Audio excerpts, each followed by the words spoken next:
स्वस्ति श्री गणेशाय नमः। ओम हनुमते नमः। ओम सरस्वते नमः। ओम गुरुभ्यो नमः। वंशी विभूषितकरा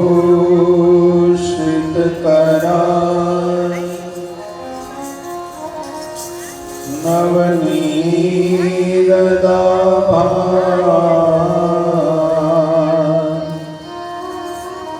पीताम्बरा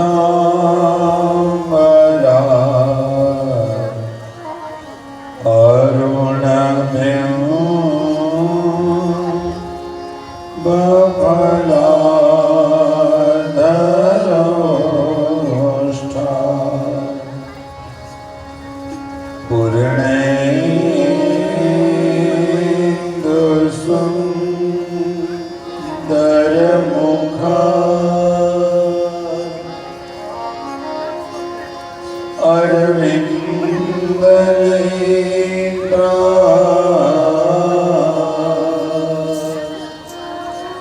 कृष्णार्पणं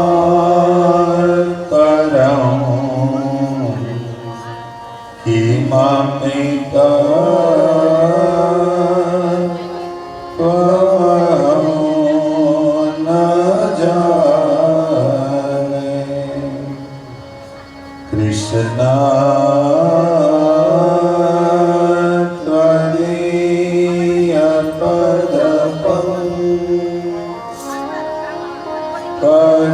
पंजरांगे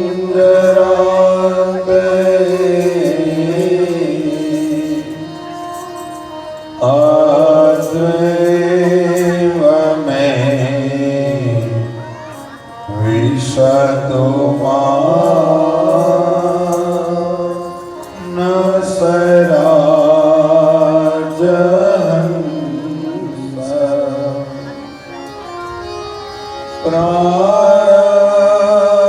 प्रयाण समये कफवात पीते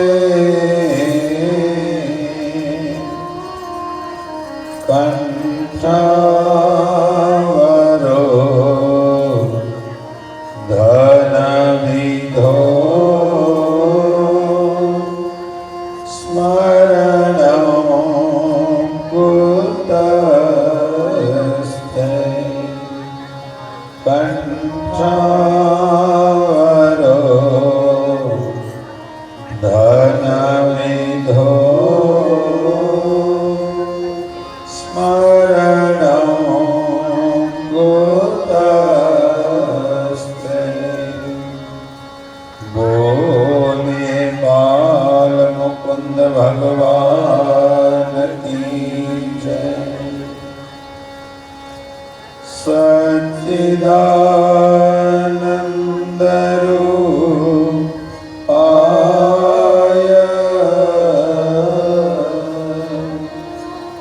विश्वोत्पत्त्यादि हेतवे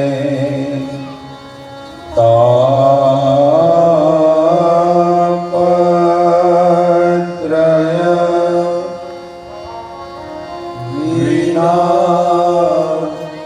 विनाशाय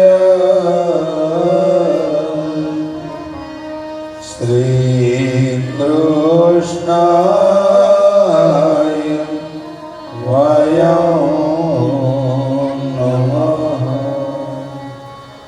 गुरुर्ब्रह्मा गुरुर्विष्णु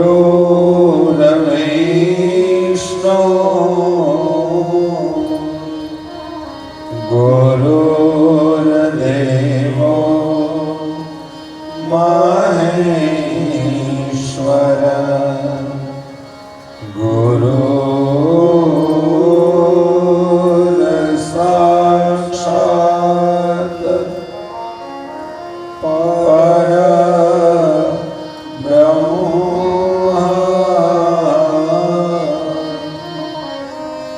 तस्मै श्री गुरुवे नमः। बोलिए सद्गुरु भगवान की जय। खोडियार मात की जय।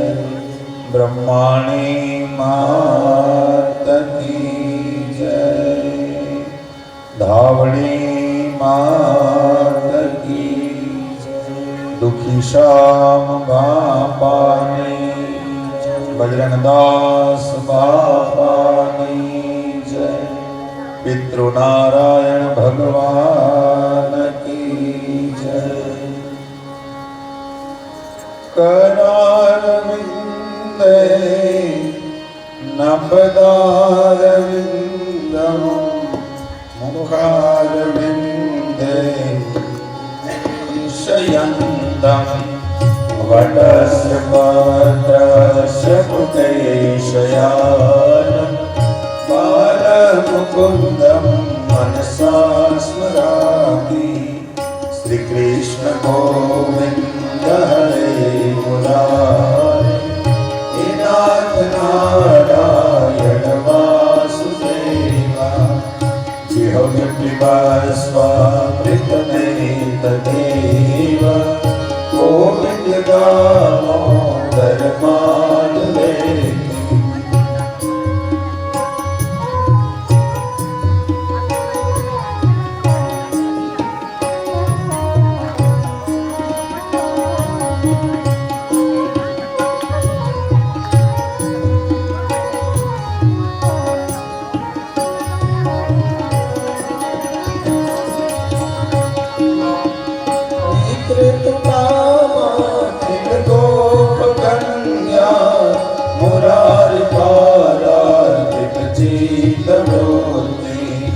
दद्यादिकं मोहवशादमोचन गोविन्द दामोदर माधवेति।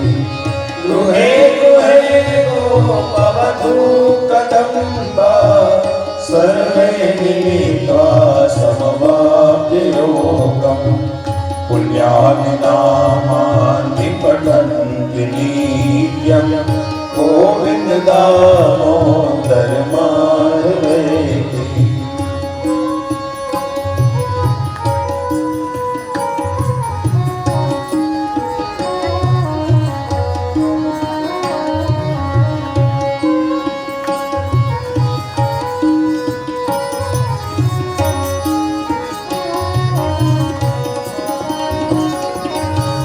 सुखं शयाना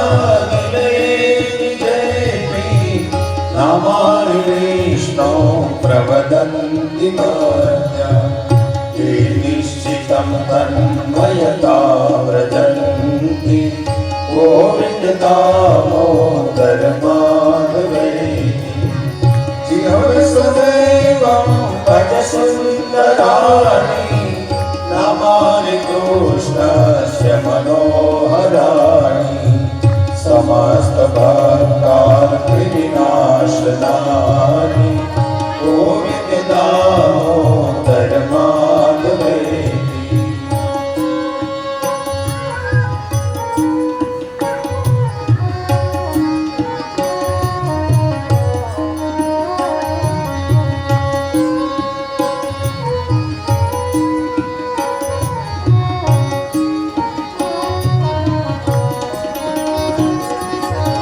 सुखावसाने तमेव सारं।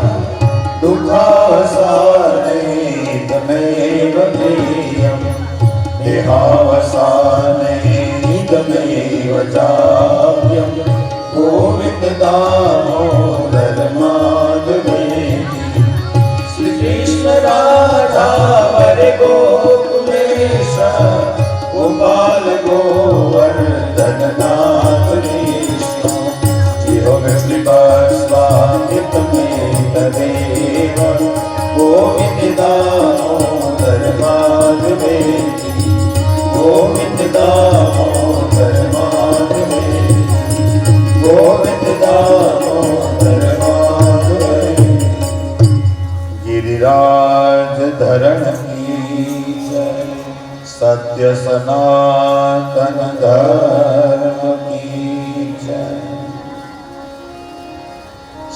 રાધે જય રાધે જય શ્રી કૃષ્ણ બોલો જય રાધે બોલો શ્રી રાધે જય રાધે જય શ્રી કૃષ્ણ બોલો જય રાધે બોલો શ્રી રાધે જય રાધે જય શ્રી કૃષ્ણ બોલો જય રાધે બોલો શ્રી રાધે જય રાધે જય શ્રી કૃષ્ણ બોલો જય રાધે બોલો જય શ્રી કૃષ્ણ બોલો જય રાધે બોલો જય શ્રી કૃષ્ણ બોલો જય રાધે બોલો જય શ્રી કૃષ્ણ બોલો જય રાધે બોલો જય શ્રી કૃષ્ણ બોલો જય રાધે જય શ્રી કૃષ્ણ બોલો જય રાધે જય શ્રી કૃષ્ણ બોલો જય રાધે બોલો જય શ્રી કૃષ્ણ બોલો જય રાધે બોલો જય શ્રી કૃષ્ણ બોલો જય રાધે બોલો રાધે રાધે રાધે રાધે રાધે રાધે રાધે રાધે રાધે રાધે જય શ્રી કૃષ્ણ બોલો જય રાધે બોલો જય શ્રી કૃષ્ણ બોલો જય રાધે બોલો જય શ્રી કૃષ્ણ બોલો જય રાધે બોલો જય શ્રી કૃષ્ણ બોલો જય રાધે શ્રી રાધે જય રાધે જય શ્રી કૃષ્ણ બોલો જય રાધે બોલો શ્રી રાધે જય રાધે જય શ્રી કૃષ્ણ બોલો જય રાધે બોલો જય શ્રી કૃષ્ણ બોલો જય રાધે બોલો જય શ્રી કૃષ્ણ બોલો જય રાધે બોલો જય રાધે બોલો જય રાધે બોલો જય રાધે બોલો જય રાધે દ્વારિકાધીશ કી જય ઓમ નમઃ પાર્વતી પતય હર હર મહાદેવ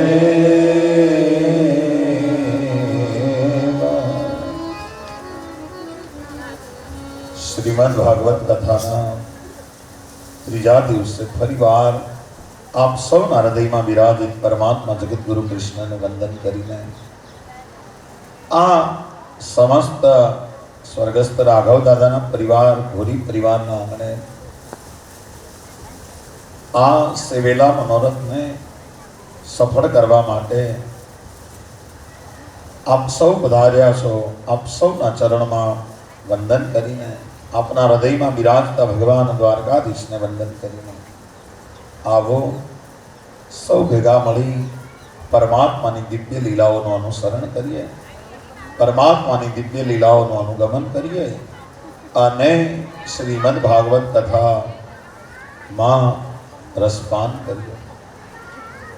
કથાને ઋષિઓએ ગંગા કીધી છે. નમામિ ગંગે તવ પાદ પંકજમ સુરા સુરેર બંદિત દિવ્ય રૂપમ. એ ગંગા ગંગોત્રીથી નીકળી અને ગંગા સાગર સુધી જાય છે. તો આ કથા ગંગા તો સૌના ઘર ઘર સુધી જાય છે. અને સુરા સુરેર વંદિત દિવ્ય રૂપમ, આ કથાનું રૂપ પણ દિવ્ય છે, એ ગંગાનું રૂપ પણ દિવ્ય છે. ભુક્તિ ચ મુક્તિ ચ દદાસી નિત્યમ, આ કથા ભોગ પણ આપે છે અને મુક્તિ પણ આપે છે, ભક્તિ પણ આપે છે, મુક્તિ પણ આપે છે. એટલે ભુક્તિ ચ મુક્તિ ચ દદાસી નિત્યમ, પણ ભાવાનુસારેણ સદા નરાણામ. જેવો જેનો ભાવ હોય એવી આ ગંગા પડે છે. ભાવ અનુસારેણ સદા નરાણામ. નરનો જેવો ભાવ હોય, જેવો ભાવ લઈને આ ગંગાના ઘાટ ઉપર આવે છે, એવી આ કથા ગંગા પડે છે. એ ગંગા વિશે આપ સૌ જાણો છો કે એ ગંગા જ્યારે ભગવાન વામને વિરાટ રૂપ લીધું અને એક પગ એમનો બ્રહ્મલોકમાં ગયો 3 ડગલા ભરવા માટે, ત્યારે બ્રહ્માજીએ પોતાના કમંડળથી જે જળથી ચરણોદક ટકા નીકળ્યું એ સ્વર્ગની ગંગા બની. એટલા માટે ગંગાનું એક નામ છે વિષ્ણુપદી. ભગવાન વિષ્ણુપદી છે. ગંગા વિષ્ણુના પગમાંથી નીકળી છે, પણ આ જે ગંગા છે એ વિષ્ણુમુખી છે. આ ભગવાન વિષ્ણુના મુખમાંથી નીકળી છે. આપ સૌ જાણો છો કે ભગીરથના પુણ્યના પ્રતાપે એ ગંગા ધરતી ઉપર આવી એટલે એનું એક નામ ભાગીરથી છે. આ ગંગા પણ આખી પૃથ્વીમાં ફરી છે કથારૂપી, એટલે આ પણ ભાગીરથી છે. એ કથાને ભગવાન શંકરે પોતાની જટામાં ઝીલી દીધી, એટલે એ ગંગાનું એક નામ પડ્યું છે જટાશંકરી. અહીંયા ભગવાન શંકરે પોતાના મુખથી આ ગંગાને વહાવી છે, એટલે આ જીહવા શંકરી છે. એને જહનુ નામના ઋષિ મુખથી પી ગયા છે, કાનથી કાઢી છે, એટલે એનું એક નામ છે જાહ્નવી. આ કથા ગંગા એવી છે જેને કાનથી પીવાની છે, અને કોઈ અધિકારી મળી જાય ત્યારે મુખથી આપણે સૌએ વહાવાની છે. અને આ અમૃત તો એવું છે, આને તમે જેમ વહાવો એમ આનો ગણ વધતો જાય. આને જેમ બીજાને કહો એમ આ કથા ગંગા છે ખીલતી જાય અને ખુલતી જાય. એવી કથા ગંગામાં આ કોઈ ઉપદેશની કથા નથી, આ કોઈ આદેશની કથા નથી, આ તો દ્વારકાધીશનો સંદેશ છે. આ સંદેશની કથા છે. આવો પ્રવેશ કરીએ. સવારની કથામાં જોતા હતા ભગવાન યજ્ઞ સ્વરૂપે પધાર્યા છે. રુચિ પ્રજાપતિ ને ત્યાં પધાર્યા છે. યજ્ઞ હિન્દુ ધર્મનો પ્રાણ છે. યજ્ઞ હિન્દુ ધર્મનું કેન્દ્ર છે. વેદ વગર યજ્ઞ અને યજ્ઞ વગર વેદની કલ્પના પણ ન થઈ શકે. હિન્દુ ધર્મનું પાલન અને પોષણ એ વેદ અને યજ્ઞનું સ્તનપાન કરીને થયું છે. અને હિન્દુ ધર્મ વેદ અને યજ્ઞ ઉપર પ્રતિષ્ઠિત થયો છે. અને ઉપનિષદકારો તો કહે છે યજ્ઞો મે વિષ્ણુ, યજ્ઞો મે શ્રેષ્ઠતમ કર્મ. યજ્ઞ જ વિષ્ણુ છે, યજ્ઞ શ્રેષ્ઠતમ કર્મ છે. એટલા માટે ભગવાન યજ્ઞ સ્વરૂપે. યજ્ઞ આમ તો એક વિધિ છે, યજ્ઞ આમ તો એક કર્મ છે, પણ ભગવાન યજ્ઞ સ્વરૂપે પધારીને આપણને કહ્યું કે હે જીવ, તારી ભીતરમાં પણ એક શ્વાસ અને ઉચ્છ્વાસનો યજ્ઞ ચાલે છે. એ નામ અને વચનનો યજ્ઞ છે, પ્રાણ અને અપાનનો યજ્ઞાનામ જપ યજ્ઞો. યજ્ઞમાં જપ યજ્ઞ શું કહે છે? એટલે આપણી ભીતરમાં જે યજ્ઞ ચાલે છે, યજ્ઞમાં બે જ વસ્તુ મુખ્ય છે. એક યજ્ઞની જ્વાળાઓ અને એક એમાં આપેલી આહુતિ. આપણી ભીતરમાં બ્રહ્મને પામવા માટે જ્વાળાઓ સળગતી હોય અને એમાં આપણે આપણી જાતનું સમર્પણ કરી દઈએ, એ જ આપણા જીવન માટે સૌથી મોટું યજ્ઞ છે. અને આપણે પોતાને જોવાનું છે કે આપણા ભીતરમાં જે યજ્ઞ છે યજ્ઞનો અગ્નિ છે કે સ્મશાનનો અગ્નિ છે. અને આપણે આપણી હાથે નક્કી કરી શકીએ. અગ્નિના પણ ઘણા પ્રકાર છે. એમાં યજ્ઞનો અગ્નિ છે, એક સ્મશાનનો અગ્નિ છે. સ્મશાનના અગ્નિમાં આહુતિ ના આપી શકાય. યજ્ઞમાં યજ્ઞનો અગ્નિ હોય તો એમાં આહુતિ આપી શકાય. એટલા માટે આપણે જોવાનું છે સ્મશાનમાં શું હોમાય. સ્મશાનમાં માંસ હોમાય, મદિરા હોમાય. સ્મશાનમાં એવું જો આપણે આપણા શરીરમાં હોમતા હોઈએ તો આપણી ભીતરનો અગ્નિ એ સ્મશાનનો અગ્નિ છે.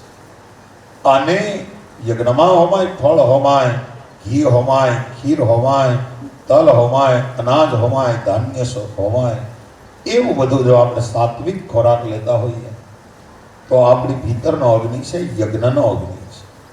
નક્કી આપણે કરવાનું છે યજ્ઞનારાયણ આપણી ભીતરમાં કયા સ્વરૂપે બિરાજે છે. ભગવાન યજ્ઞનારાયણની કથા કીધી. પછી દેવહૂતિની એક દીકરી, આપ સૌ જાણો છો, સવારે કથામાં આપણે જોયું કે અનસુયાજી છે અને એના લગ્ન છે બ્રહ્માજીના નેત્રોત્પન્ન પુત્ર અત્રિ ઋષિ સાથે થયા છે. બહુ મોટું પલાશનું વન છે અને વૃક્ષ નામના પર્વત ઉપર અત્રિ અને અનસુયાએ તપ કર્યું છે. અને એક જ મંત્રનો પાઠ કર્યો છે. વારંવાર એક જ મંત્ર બોલે છે. ભાગવતે મંત્ર લખ્યો છે. પ્રાણાયામ દ્વારા ચિત્તને શુદ્ધ કરી અને 100 વર્ષ સુધી એક પગ ઉપર ઉભા રહી અત્રિ અને અનસુયાએ તપ કર્યું છે. એક મંત્રનો પાઠ કર્યો છે. શરણમ તમ પ્રપદ્યેહમ ય એવ જગદીશ્વર પ્રજા આત્મા સમામહ્યમ પ્રયચ્છત પ્રતિ ચિંતયન. હે જગદીશ, અમને તારી જેવી પ્રજા આપજે એવી પ્રાર્થના કરી છે. અને જગદીશ કીધું એટલે તો બ્રહ્મા, વિષ્ણુ અને મહેશ ત્રણેય આવ્યા અને ત્રણેય કીધું તથાસ્તુ. અને એટલા માટે બ્રહ્માજીના અંશથી ચંદ્રમા થયા, અત્રિ અને અનસૂયાના એક દીકરા, અને ભગવાન શિવના અંશથી દુર્વાસા થયા, અને ભગવાન વિષ્ણુના અંશથી દત્તાત્રેય થયા. એ દત્તાત્રેયજીની કથા ભાગવતે આપી છે. વિષ્ણુના અંશથી થયા એટલા માટે 24 અવતારોમાં એની ગણના છે. અવધૂત અવસ્થામાં રહ્યા છે. બ્રહ્મચર્યને જોઈને કોઈ એની જેવું થઈ શકે, સંન્યાસીને જોઈ અને કોઈ એના જેવું થઈ શકે, પણ અવધૂતને જોઈ અને કોઈ અવધૂત બની શકતું નથી. કારણ કે અવધૂતની ચેષ્ટાઓ જુદી હોય છે. અને તત્વ અને શાસ્ત્રને આધારે અનુસરી અને ભગવાન દત્તાત્રેયજીએ પોતાનું જીવન છે વિતાવ્યું છે. કર્ણાટકના ગાણગાપુરમાં જીવતે જીવત મુક્ત થઈ ગયા છે ભગવાન દત્તાત્રેય. પણ ગાણગાપુર તો આપણને આવવું પડે. અવધૂત અવસ્થામાં સિદ્ધિઓ તો શરણે આવી છે, પણ સિદ્ધિઓને અતિક્રમી અને ભગવાન દત્ત છે એ જીવ્યા છે એવું ભાગવત કહે છે. અને એટલા માટે ગિરનારમાં પણ ભગવાન દત્તના બેસણા છે. દત્તાત્રેયનું ટૂંક છે અને ભગવાન દત્ત છે આજે પણ ગિરનારની રક્ષા કરે છે. દત્તાત્રેય સિદ્ધ પરંપરાના આદ્ય પ્રવર્તક છે. અહીંયા મુક્તિ મળે પછી તો દેહ શુદ્ધ થાય છે, એટલે મરતા પહેલા મુક્તિને પામે છે. સ્થૂળ દેહનો ત્યાગ કર્યા વિના સિદ્ધ દેહમાં રૂપાંતરણ થઈ જાય છે એવા દત્તાત્રેય. પછી તો એની પરંપરામાં આપ સૌ જાણો, મત્સ્યેન્દ્રનાથ, ગોરક્ષનાથ, 84 સિદ્ધ 9 નાથની પરંપરા આપણે ત્યાં ભગવાન દત્તથી શરૂ થઈ છે.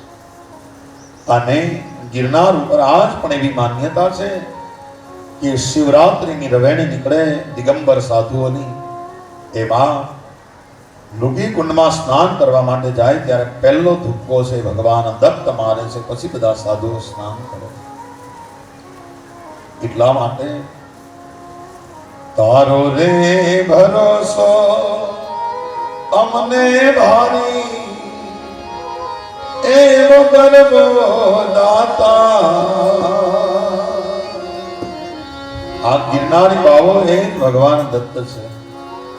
ગિરનારી રે બાવો ગિરનાર, તારો રે ભરોસો અમને ભારી એવો ગરબો દાતા. ગિરનારી રે બાવો ગિરનાર, ઊંચો છે ગરબો દાતા, નીચે જમીન ભાઈ. ઊંચો છે ગરબો નીચે જમીન ભાઈ. વચમાં ભરે આનંદ ભાઈ એવો ગરબો દાતા. ગિરનારી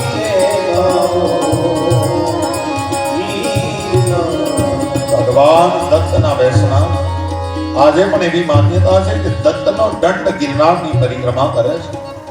અને ગિરનારમાં કોઈને જે ભજન કરવા માટે જાય એને ભજનમાં કાંઈ વાંધો આવતો નથી. ભગવાન દત્ત છે બધાની રક્ષા કરે છે. અને ગિરનારનો પાણે પાણો ભગવાન દત્તની કૃપાથી સિદ્ધ બન્યો. લીલીઓ ને પીળીઓ તારી ધજાઓ ફરું કે દાતા.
ભગવાન ગિરનાર એવો છે, જેટલો ઊંચો છે એટલો પોલો છે, એમ સંતો કહે છે. એમાં એક ગુપ્ત દરવાજો છે, એની અંદર બહુ પ્રકાશિત હીરા જડ્યા છે, અને એમાં માં અંબાજીનો અંગૂઠો દેખાય છે, અને પાણી કલરનો, પાણીના રંગનો એક ભગવાન દત્ત ત્યાં બિરાજે છે, એવું સંતો માને છે. તો ભગવાન દત્ત પછી તો એની પરંપરામાં અનેક સંતો થયા, અને મનસા માલણી જીરે ગોરખ જાગતા નર સેવીએ, જાગતા નર સેવ તો તને મળે નિરંજન દેવ મનસા માલણી જીરે. પછી તો ગોરક્ષનાથે એ નવનાથમાંથી પછી તો એ પંથ બહુ ભગવાન શિવનો વેશ ધારણ કરે છે, અને ભગવાન દત્તને તો 6 ભુજાઓ છે, એક હાથમાં માળા છે, એકમાં ડમરું છે, એકમાં શંખ છે, એકમાં અંકુશ છે, એકમાં કમંડળ અને એકમાં ત્રિશૂળ છે. ભગવાન દત્તની પાસે ગાય છે, એ ગાય છે એ સનાતન ધર્મની ધારાઓ છે. આજુબાજુમાં 4 શ્વાન છે, એ 4 વેદ છે. જ્યારે ભગવાન દત્ત કહે એટલું બોલે છે. આવ ભગવાન દત્તના અવતારનું વર્ણન કરે છે. અને પછી 3 મુખ છે, એક બ્રહ્મા, એક વિષ્ણુ અને એક મહેશ, એટલે એને દત્તાત્રેય કહેવામાં આવે છે. અને ભગવાન જેનો કોઈ ગુરુ નથી, એનો ભગવાન દત્ત ગુરુ છે, એમ આપણે ત્યાં કહેવાય છે. ભગવાન અવધૂતે 24 ગુરુ કર્યા, એની કથા છેલ્લા દિવસે આવશે. એ ભગવાન દત્ત છે. અને માન્યું કે આકાશ અને સમુદ્રમાં ક્યાંય કેડી નથી, પણ એનો અર્થ એ નથી કે કોઈએ સફર ખેડી નથી. ભગવાન દત્ત જેવાએ ત્યાં સફર ખેડી છે, અને એ કથા ભાગવતે આપી છે. ભગવાન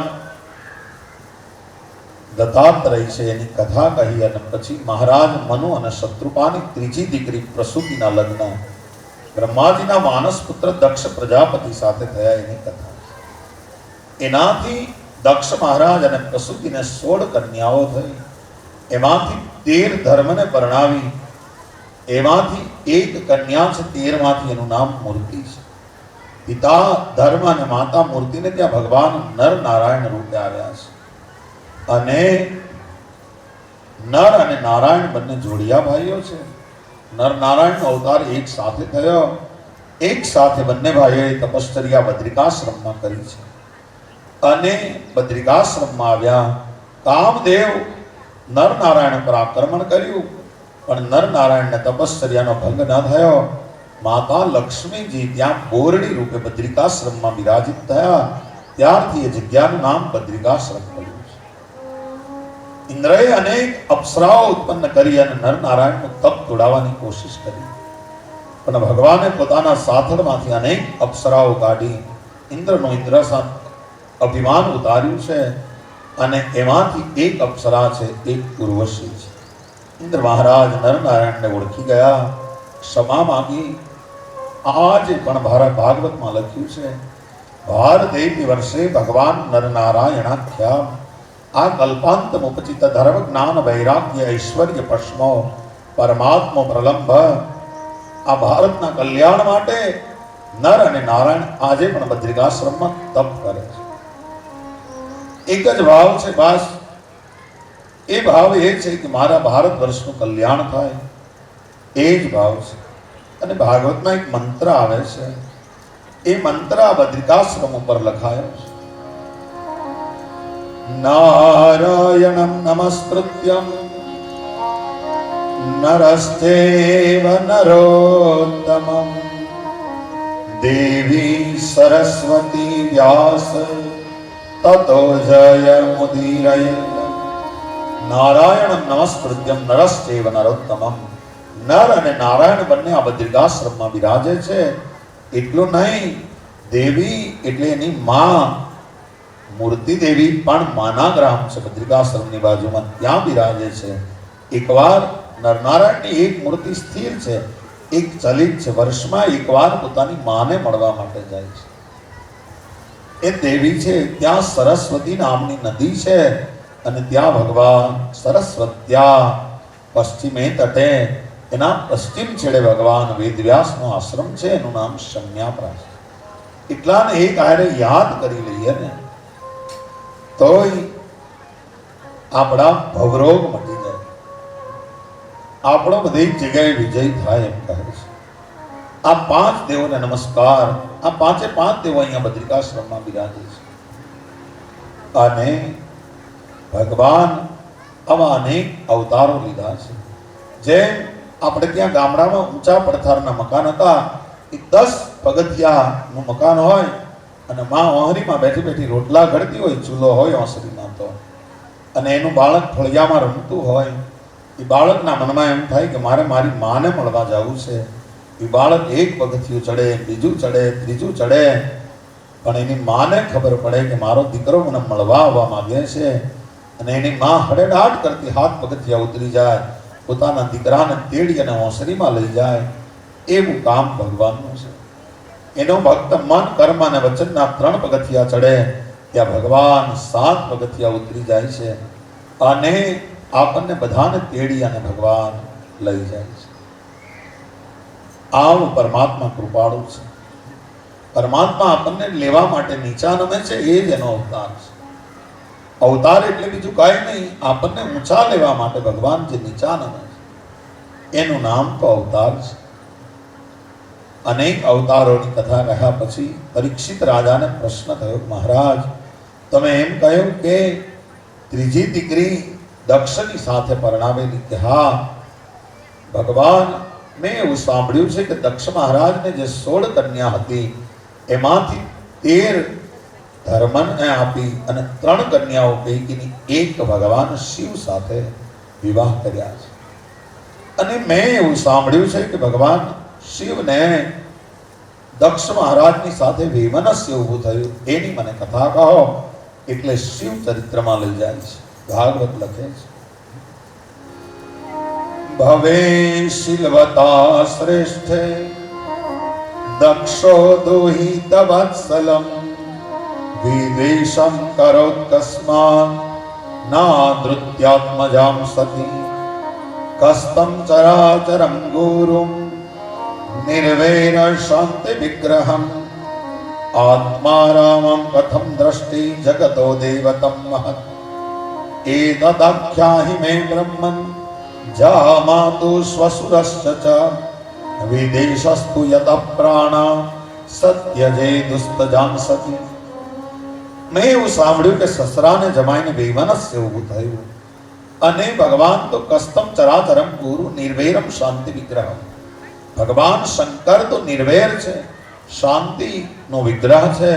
એ તો કર્પૂર ગૌરમ કરુણાવતારમ છે. એને દક્ષ મહારાજની સાથે કેવી રીતે વૈમનસ્ય ઊભું થયું એની મને કથા કહો. એટલે એ કથામાં લઈ જાય છે કે મહારાજ દક્ષ છે એ બહુ તેજસ્વી છે. એકવાર પ્રજાપતિઓએ સત્ર ભર્યું છે, એમાં બ્રહ્મા છે, ભગવાન વિષ્ણુ છે અને ભગવાન શિવ પણ હાજર છે. શિવ તો જ્યાં બેસે ત્યાં એને સમાધિ લાગી જાય. ભગવાન તો હાવ ભોળો દેવ છે અને એટલા માટે ભગવાન શંકરને સમાધિ લાગી ગઈ છે. અને એ જ સમયે દક્ષ મહારાજ આ સભામાં પ્રવેશ કર્યો છે. દક્ષ આમે પ્રજાપતિઓમાં મોટા છે એટલે એની બધા આમન્યા જાળવે છે. અને બ્રહ્મા તો એના પિતા છે એટલે કદાચ ન ઊભા થાય, પણ બધા ઊભા થયા દેવો ઋષિઓ દક્ષનું સન્માન કરવા માટે. પણ શંકરને તો ખબર નથી કે કોણ આવ્યું અને કોણ ગયું. અને એટલા માટે ભગવાન શિવ ઊભા ન થયા, કારણ કે સમાધિમાં છે. અને દક્ષ મહારાજને ખરાબ લાગ્યું. બધાએ સન્માન કર્યું પણ ભગવાન શંકર તો આત્મભાવમાં રહેવાને કારણે એને સન્માન ન આપી શક્યા. એ કાંઈ દક્ષની અવહેલના કરવા નહોતા માંગતા, પણ એને ખબર ન રહી અને દક્ષ મહારાજને ક્રોધ આવ્યો છે.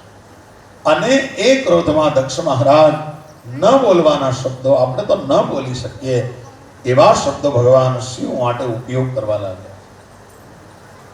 દક્ષ મહારાજને ક્રોધ આવ્યો ને એમાંય પાછું શંકર ભગવાને કાંઈ એનો હામો પ્રત્યાઘાત ના આપ્યો એટલે વધારે ક્રોધ વધતો ગયો.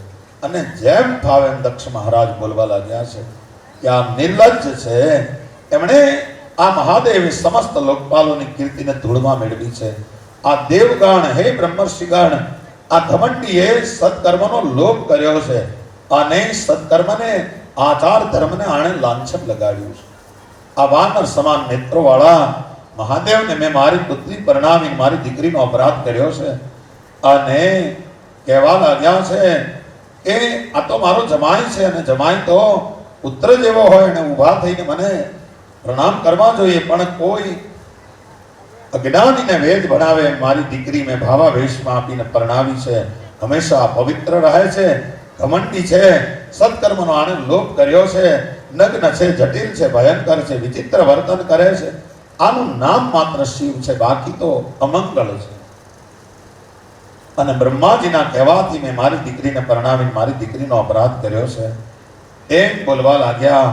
દક્ષ પ્રજાપતિનો ક્રોધ વધવા લાગ્યો અને દક્ષ મહારાજે પોતાના કમંડળમાંથી પાણી લઈ અને સંકલ્પ કર્યો કે હું શ્રાપ આપું છું. આજે મારા માટે એમને સન્માન ના આપ્યું એટલે હું શ્રાપ આપું છું કે હવે પછી ગમે ત્યાં યજ્ઞ થશે, ઇન્દ્ર ઉપેન્દ્રનો ભાગ કાઢવામાં આવશે, પણ શંકરનો ભાગ હવે યજ્ઞમાં નહીં નીકળે, એવો શ્રાપ આપ્યો. ઉપસ્થિત બધા હતા, એમણે એને રોકવાનો પ્રયત્ન કર્યો, પણ દક્ષ મહારાજનો ક્રોધ વધતો ગયો. નંદીશ્વર ત્યાં હાજર છે, એનાથી ન રહેવાનું એટલે નંદીશ્વરે પણ પોતાનું પાણી હાથમાં લઈ અને દક્ષને શ્રાપ આપ્યો કે હે મહારાજ દક્ષ, તમે ગમે એટલા ભગવાન શંકર વગરના યજ્ઞ કર્યા કરો, તમારો યજ્ઞ કોઈથી પૂરો નહીં થાય. તમે યજ્ઞ કરશો, હા તમે ભડકા કર્યા કરો, યજ્ઞ ક્યારેય પવિત્ર નહીં બને, અને તમે ગમે એટલા યજ્ઞ કરશો તોય તમને કોઈ દિવસ અધ્યાત્મ હાથમાં નહીં આવે, માત્ર ક્રિયાકાંડમાં પડ્યા રહેશે. આવા હામાં શ્રાપ દેવાના. પછી તો દક્ષ મહારાજ ત્યાંથી ચાલી નીકળ્યા. બધા દેવતાઓ ગયા અને ભગવાન શિવની સમાધિ તૂટી છે અને નંદીશ્વરે આખી વાત કરી છે કે ભગવાન આવી રીતે ઘટના બની. ભગવાન ભોળાનાથે નંદીને ઠપકો આપ્યો છે. નંદી, એ તો મારા સસરા છે અને પિતાના સ્થાને છે, કદાચ ન બોલવાના બે વેણ બોલી જાય તો એમાં શું વાંધો છે, પણ તારે નહોતો શ્રાપ આપો. નંદી કહે છે કોઈ મારા દેવનું, મારા ઈષ્ટદેવનું અપમાન કરે તો હું કેવી રીતે સહન કરી શકું, એટલે મેં પણ શ્રાપ આપી દીધો છે મહારાજ. બહુ મેં કરે છે, મનમાંથી એવો પણ શ્રાપ આપ્યો છે કે એને બકરાનું મોઢું થઈ જાય. દક્ષ શંકર ભગવાન કે હવે તો સમય આવે ત્યારે જોયું જશે નંદી. અને પછી તો બધા વિદાય થયા ત્યાંથી અને આ સસરા અને જમાઈ વચ્ચે વિરોધયુક્ત લાંબો સમય પસાર થયો. એમાં એવો સમય આવ્યો કે એકવાર બ્રહ્માજીએ દક્ષ મહારાજને પ્રજાપતિઓના અધિપતિ બનાવ્યા, પદ મળ્યું, પ્રતિષ્ઠા મળી અને હવે ભગવાન શિવની સાથે બદલો લેવો છે એવું દક્ષ મહારાજે નક્કી કર્યું. ભગવાન સમય આપે ને ત્યારે બલિદાન આપી દેવાય, કોઈની સાથે બદલો ના લેવાય. પણ દક્ષ મહારાજ આ સમજી શક્યા. સાબુથી કપડા ધોવાય બરાબર છે, પણ સાબુ જો કપડામાં રહી જાય તો કપડું કધવાણિયું થઈ જાય. એમ યજ્ઞથી પાપ બળે, પણ યજ્ઞમાં જ કઈ દોષ રહી જાય તો એ યજ્ઞ પણ પૂરો ન થાય.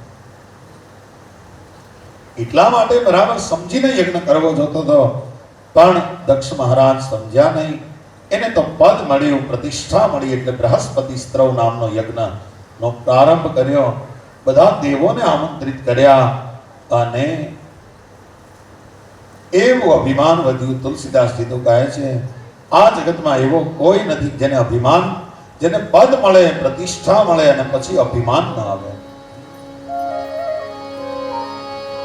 બળ અધિકાર નચ જપ પા, બળ અધિકાર નચ જપ પા, અતિ અભિમાન હૃદય તબ આવા, અતિ અભિમાન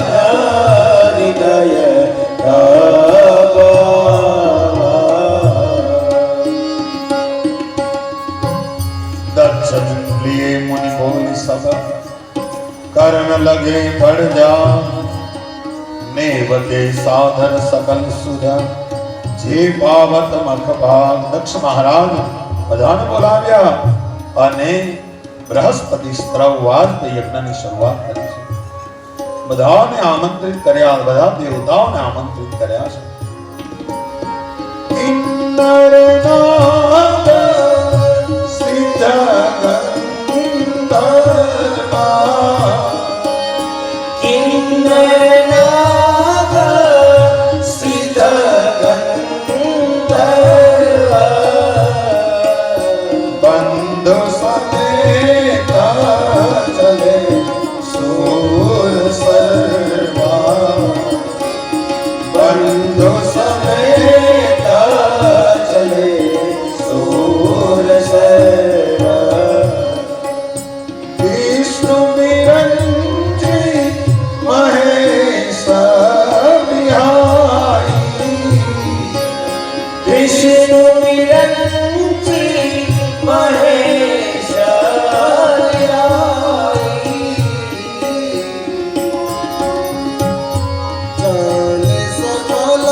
કિન્નરનાદ સિદ્ધ ગંધર્વો બધા વિમાનો લઈ લઈને નીકળ્યા છે. આમ તો બધા જઈ શકતા હતા સીધા કનખલમાં જ્યાં મહારાજ દક્ષ યજ્ઞ કરે છે, પણ બધા કૈલાસ ઉપરથી ચાલ્યા. એટલે ભગવાન શિવને ખબર પડે ને કે બધા ક્યાં જાય છે. આ બાજુ ભગવાન શિવ ભવાની સતીને રામાયણની કથા કહે છે અને દેવતાઓનો વિમાનો એક પછી એક ફરેરાટી કરતા નીકળ્યા છે. સતીના મનમાં પ્રશ્ન થયો કે આ બધા વિમાનો ક્યાં જાય છે મહાદેવ? અને શિવ પુરાણમાં તો એવું લખ્યું છે કે ચંદ્ર અને રોહિણી તો કૈલાસમાં વિમાન ઉતારીને કહેવા લાગ્યા છે કે હે સતી, તમારા પિતાને ઘેર યજ્ઞ છે, આ બધા ત્યાં જાય છે અને તમારે નથી આવવું. જો આ માનવનો સ્વભાવ છે, આ દેવતાઓનો સ્વભાવ છે. આપણને ખબર જ હોય કે આ બે ભાઈને પડતું નથી, મોટા ભાઈને ઘેર પ્રસંગ છે, નાનો ભાઈ નહીં જ આવે, તોય આપણે સવારમાં 10 વાગ્યામાં તૈયાર થઈ નાના ભાઈને ઘેર જઈએ કે તમારા ભાઈને ઘેર પ્રસંગ છે, તમારે નથી આવવાનું. ઓલા કે અમારે જવાનું હોત તો તમારે ન જવાનું હોત, પણ અમારે નથી જવાનું એટલે તમારે જવાનું છે. નવી ગાડી લીધી હોય તો આપણે બરાબર નક્કી રાખીએ કોના ઘરની સામે ઊભી રાખવી, ક્યાં વધારે હોર્ન મારવા, કારણ કે એને ઈર્ષા થાય તો આપણને ગમે. આ દેવોનો સ્વભાવ છે, આપણો પણ સ્વભાવ છે. અને એટલા માટે દેવતાઓ કૈલાસ ઉપરથી સતીએ વિમાનને જોયા છે અને દેવતાઓની પત્નીઓ એટલી જોર જોરથી ગાય છે કે મુનિઓના ધ્યાન છૂટી જાય એવા વિમાનો નીકળ્યા છે. સતી બિલોકે વ્યોમ વિમાન, સતી બિલોકે વ્યોમ વિમાન, જાત ચલે સુંદર મેદિના, જાત ચલે સુંદર મેદિના, સુર સુંદરી કરહી કલગાના, સુર સુંદરી કરહી કલગાના, સુનત શ્રવણ છુટહી મુનિ ધ્યાન, સુનત શ્રવણ છુટહી મુનિ ધ્યાન. દેવતાઓની પત્નીએ ગોકીરો કર્યો હતો. એને ગીત નથી ગાયા, ગોકીરો કર્યો કે તમારે નથી આવવાનું એમ જાણે કહેતી હોય એવી રીતે. અને સતીએ કહ્યું કે મારા પિતાને ઘેર યજ્ઞ છે અને હું ન જાઉં. સતી કહે મને જવા દો. શંકર ભગવાન કહે કે કાંઈ વાંધો નહીં, જવું હોય તો, પણ ભાંતિ અનેક શંભુ સમજાવવા, અનેક રીતે શંકર ભગવાન સમજાવ્યા છે. પણ સતીએ નવા નવા અર્થો કર્યા કે જદપી મિત્ર પ્રભુ પિતુ ગુરુ ગેહા, જ્યારે મિત્રને ઘેરે અને પરમાત્માના દ્વાર ઉપર, પિતાને ઘેરે ગુરુના દ્વાર ઉપર તો વગર આમંત્રણે પણ જઈ શકાય. અને મારા પિતાને ઘેર પ્રસંગ છે એટલે દીકરીને કઈ આમંત્રણની જરૂર ન હોય. અને મને જવા દો. ભગવાન ભોળોનાથ કહે છે કે દેવી, હું તમને જવા દઉં, મને કાંઈ વાંધો નથી, પણ આજ તમારા પિતાને મારી હારે વિરોધ છે એટલે તમે જાશો તો એમાં કલ્યાણ નહીં થાય. પણ પિતાને ઘેર જવાની ઈચ્છા છે, વળી પાછા શિવ નારાજ ન થાય એ પણ ઈચ્છા છે. એટલે સતી ખૂબ ચંચળ બની ગયા, હૃદય ભરાઈ આવ્યું, વ્યાકુળ બની અને રડવા લાગ્યા. શંકા, ક્રોધ, રોષથી એનું મન અને ચિત્ત વ્યાકુળ બન્યું છે. લાંબા લાંબા શ્વાસો ભરવા લાગ્યા. અને ભગવાન ભોળાનાથને થયું કે અહીંયા પ્રાણ છોડશે એટલે નંદીશ્વરને આજ્ઞા કરી, જાઓ તમારી માને લઈ અને કનખલમાં જાઓ. ભગવાને અનેક રીતે સમજાવ્યા પણ સતી સમજ્યા નહીં. તુલસીદાસજી લખે છે,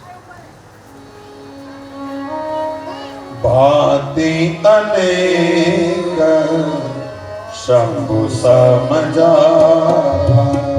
ભાતિ અનેક શંભુ સમજાવા, ભાવિ બસ જ્ઞાન ઉર में आवा, भाई बस ज्ञान उर में आवा, भाति अनेक शंभु समझा, भाति अनेक शंभु समझा.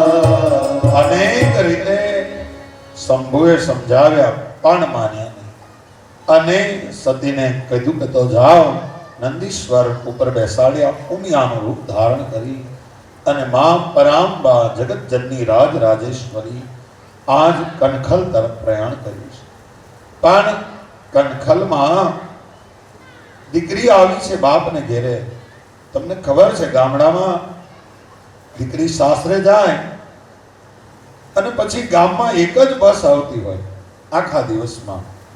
પણ એ બસમાં એ દીકરી ઉતરે ને તો ગામના કોઈ પણ ડોશીમાં હોય એ પછી કચરો નાખવા માટે બહાર આવ્યા હોય, પણ એ હાહરવેલની દીકરીને જોઈ જાય એટલે બોલાવે તો ખરા.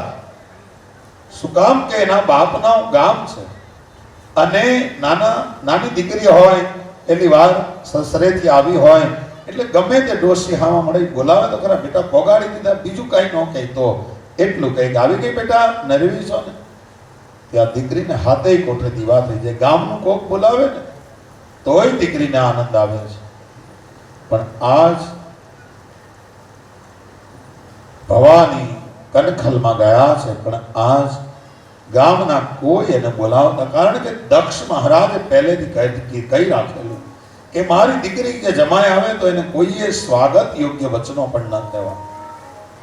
અને દીકરીને એનો ફાંકો હોય કે મારા બાપને ઘેર હું જાઉં છું, પણ બાપ ઉઠીને જ્યારે દીકરીને ન બોલાવે તો દીકરી કોને ઘેર? તમે વિચારો. સસરામાં સાસુ કદાચ કોઈ દીકરીની માથા ભારે હોય અને એમ કહેતી હોય તું આવી છો તો દીકરી સહન કરી લે. પણ એમ કે તારો બાપ આવો છે તો દીકરીથી સહન ન થાય. કારણ કે એના મનમાં એમ થાય કે મારા બાપે તમારું શું બગાડ્યું છે. હા, તમારે જે કહેવું એ મને કહો ને, મારા બાપનો શું વાંક છે.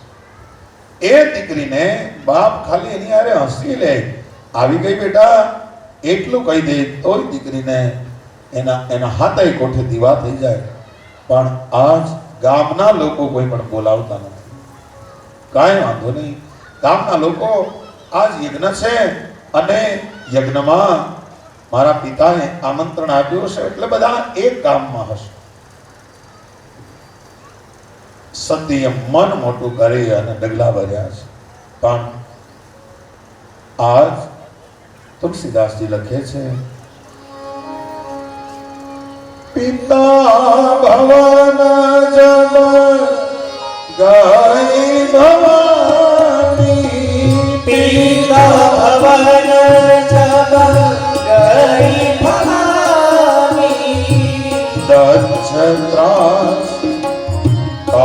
સનમાની કહુન સનમાની સાદર ભલે મિલી એક માં સાદર ભલે મિલી એક માં ભગિની મિલી बहुत मुस्कान भगिनी बहुत मुस्कान एक માં સાદર મળી છે અને ભગિની મળી પણ વધારે પડતી હસીને મળી એટલે એવી રીતે હસીને મળી કે તમને કોઈ આમંત્રણ નહોતું આપ્યું તોય તમે આવી ગયા ને એવી રીતે જોર જોરથી હસી